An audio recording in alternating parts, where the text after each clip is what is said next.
When I was 26 years old, I lost my name. I took my son to school one day, and I found that everywhere I went at his school, I was just Bronson's mom, but I didn't have a name. I later took my youngest school to the pediatrician, and there I was Ronan's mom, but nobody knew Evelyn. I decided I really needed to see somebody who knew my name. So I decided to take my husband lunch at his work.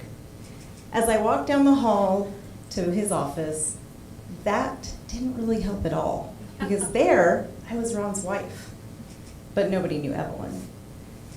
I went home, and that evening I felt like I had lost my identity. I felt like Evelyn had stopped existing. Each one of us goes through a similar identity crisis. We all feel like we lose our name at times, but not everybody goes through such a profound experience or an exact turning point like I did. I knew I needed disruption for my life, and I'm going to tell you how I got to the point where I lost my name. My mother immigrated to the United States from Honduras. I was brought up being told that I had to be the perfect wife and the perfect mother. That's what a woman was here for. But on the other hand, my mom also told us that as Americans, we had to make something of our lives, that we had to get an education, and we had to have a career. These two ideologies were very confusing for me as a young girl. My mom was trapped between the two ideologies of two different cultures, and she was projecting both onto her children. This left me very confused. It put me in a position where I was trying to be the person I thought I had to be, and I didn't think I could be the person that my heart wanted me to be. But I knew that I had to do it for me. I had to choose me. Each one of us is born an empty canvas. I like to think of us as pure and clean. But life starts to muddy that canvas, and people start to splatter paint on that canvas by projecting their opinions and their labels onto us. So many of us actually think that we are those labels and that we are those projections, and we become who we are told we need to be. I knew that I could not allow this for my life, and I had to choose who I am.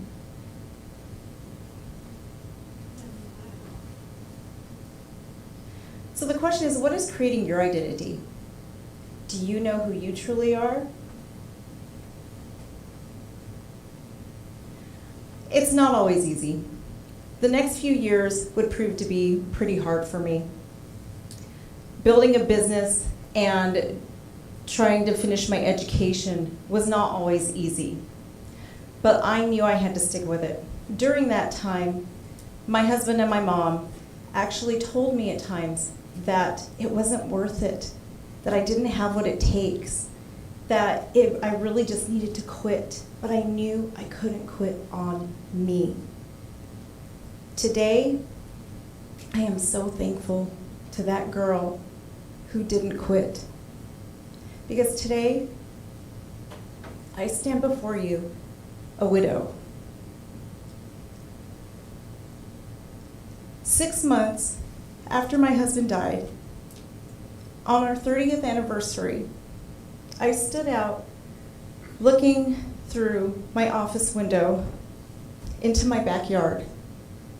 I realized that day, had I not chosen me, I would have lost everything.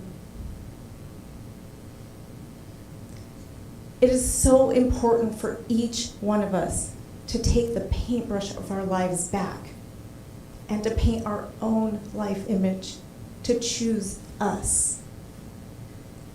Each one of us has somebody who lovingly, unwittingly paints the portraits of our lives, and they do it out of love. They do it because they truly do care.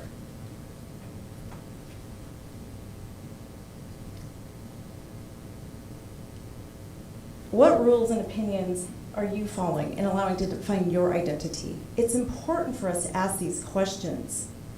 It's important for us to ask, what society rules, what unspoken rules are we following? What unspoken rules and what projections from our families? I found myself painting the portrait of my own children's life. My 18-year-old son came to me and asked me for a very unique gift for his 18th birthday. He asked me to buy him some business licenses. So I granted his wish, and I bought him all the business licenses he needed to start his first business. He then informed me that he wasn't going to college.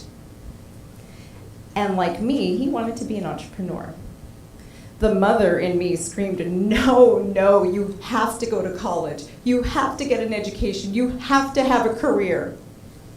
I found myself painting the portrait of my youngest son's life. I then realized that I couldn't do this, and I had to stand by him and support him. So I went to my son, and I told him that I was going to support him, and that I was going to allow him to do what he wanted to do, and I would be there for him. I also had to tell myself that I was going to support him, but at the same time I did tell myself that he could always go back to college later. But I did tell him I needed to believe in him and just let him be authentically himself. On March 18th of this year, he hit his 1-year anniversary in business, and he is already completely financially independent. And I just found out he hired his first employee. My son, at 19 years old, has already proven that society's rules and my rules do not always need to be followed. After my husband died, I realized that I am the author of my story. My son is the author of his story. I realize that every day I choose whether I'm going to be the victim of that story or the hero. So the question is, what paradigms do you need to shift? What beliefs do you have right now? Why do teens feel like they have to go to college straight out of high school? Why do people feel like they have to start at the bottom and work their way up the ladder in society? What paradigms are you following that you need to question? The question is, are you writing your own story, or are you playing a part in a story that somebody else has written for you? It is impossible for us to know what life is going to throw at us, but we do get to choose how we play the part. Today, I stand before you, a woman who knows her name. My name is Evelyn. What is your name?